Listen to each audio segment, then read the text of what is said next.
Hi everyone, Amy Holcomb here for another episode of Food Science for the Win. This time we're looking at one of my personal favorites, grilled cheese sandwiches.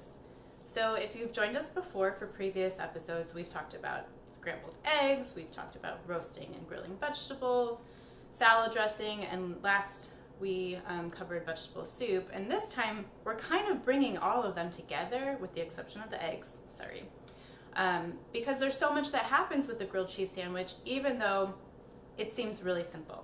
So first things first, I'm going to start preheating my pan. I am using a cast iron skillet. You can use whatever frying pan you have available. Non-stick is great, but I also really like the cast iron skillet because, it gives a nice, in my opinion, like extra flavor with browning. So I'm using a power burner on my stove and I've set it to about 3.5. With grilled cheese, we kind of want to go the low and slow method with heating, just so we don't burn our butter, because that's the other ingredient that we're using. So I have butter. It's spreadable Irish butter that is quote unquote naturally soft. I'm not a big baker, so I don't have sticks of butter, so you're welcome to use sticks of butter as well and cut them in squares and add them to your pan, but I'll be using the spreadable. And I'm actually going to add it directly to my pan versus spreading it on the bread. This may have happened to you before. You have room temperature bread, cold butter, doesn't really work out well. You'll end up just like scraping pieces of your bread. So I'll be doing it directly in the pan. And then I have just some sourdough sliced sandwich bread, nothing special, maybe a little stale, it'll be fine. And the other ingredient we'll need is cheese, of course. So I have 2 cheese slices that I'm using, a mild cheddar, and brace yourselves, American cheese. Now I know what you might be thinking, oh my gosh, is she really using American cheese? What kind of Food Science for the Win episode is this? Well, it turns out there's more to cheese than I thought. This mild cheddar cheese that comes in a package, if you look at the ingredients, it just says cultured pasteurized milk, salt, microbial enzymes, and some color thing, right? There's nothing else in it. But if you look at our American cheese package, it has something called, way down here, sodium citrate. So sodium citrate is something that is referred to as an emulsifying salt. If you remember from our salad dressing episode, we talked about emulsions because a vinaigrette is an emulsion, so that's forcing fat and water together to live harmoniously. And it turns out that happens in cheese too. So cheese has both fat and water, and when we heat it, what's great with grilled cheese is like the heat will cause the browning of the bread with the butter, easy to burn. That's our Maillard reaction that we've talked about before. But with cheese, the moisture will want to escape, right? Because it's getting heated up, and so water is like, I gotta go. But when you have the sodium citrate, it says, hey water, it's cool. Let's stay here with the fat and let's just like get gooey and creamy together. So it melts beautifully. And you can add sodium citrate, like it's a salt, you can sprinkle it on, so you can use it at any cheese dish that you're making, or you can just add a slice of American cheese. Pretty great. So, my pan is getting nice and toasty, I can feel it, so I'm gonna adjust the camera view so you can see the pan, and we are going to make some grilled cheese. Bear with me. Okay, so first I'm gonna add, just using a butter knife with my butter, not very gracefully, getting it into my pan. It's sizzling, so that tells me I should turn my heat down because we don't want it to burn. Butter can burn pretty quickly. So while that's happening, I'm going to compile my sandwich, and I'll show you in just a moment here. I'm just adding the cheese slices, sandwiching them between the sandwich bread. I'll get my butter nice and coated on my pan. Again, a little hot, so let's keep it off. Some may say this is too much butter. I say personal preference. So first I'm going to take my sandwich and just dip one side and kind of rub it around to make sure I get a nice butter coating. Then I'll flip the other side, do the same thing, careful not to burn myself, and leave it in the center of the pan and let it heat up.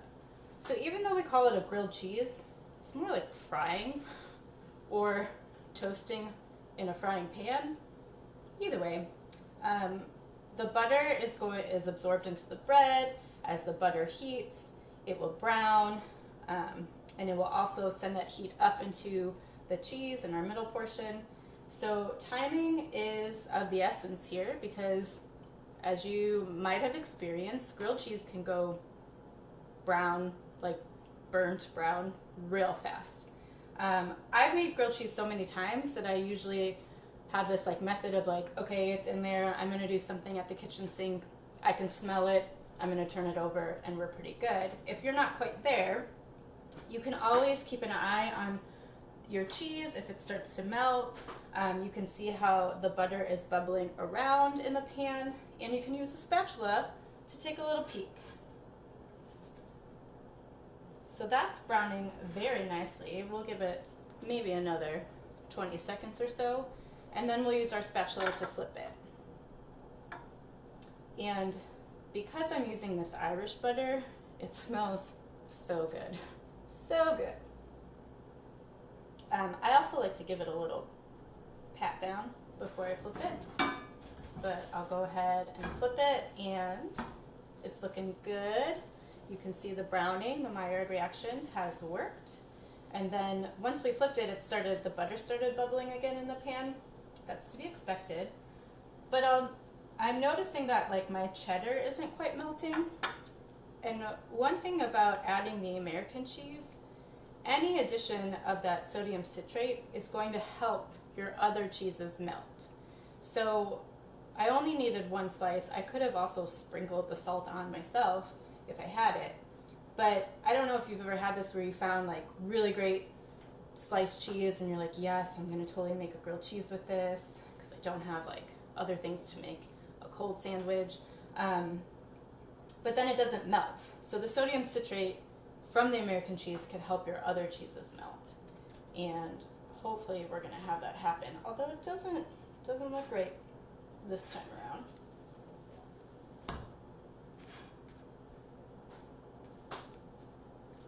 So I'm gonna flip it one more time just to get that heat, help out my cheddar. I can see a little melting in this like divot right here of the bread. All right, so we'll turn this off, get it on the plate, and I'll adjust my camera view again so you can see the final result. Okay, so our bread is brown. It smells so good. You can see a little bit of the melted cheese there. Cheese is still melting, that's the cheddar. But let's cut it and see how it looks on the inside. So I would say that's pretty good, and I'm totally gonna eat this for lunch. As with all of our food science for the win, and I'll come raise my camera again, we really want you to experiment with your favorites or your preferences or maybe something new. I'm not great at trying new things, so grilled cheese is like a safe place for me to experiment, and I've tried pepper jack cheese, Gouda, I've done the grated, like fancy grilled cheese where you grate the cheese and combine it with like softer cheeses. You can go so many directions with grilled cheese, and if you like to add stuff like apples or tomatoes, there's ways to do that too. So we'd love to hear from you about what your favorite way is, and you can drop us a comment in the comments feature of the video. We also have a resource guide for you to learn a little bit more about the techniques and concepts, and a few recipe resources as well. So thank you for joining me again in Food Science for the Win in my kitchen. I hope to see you next month when we kick it up a notch with our grilled cheese sandwich and we go into panini territory. See you then. Take care.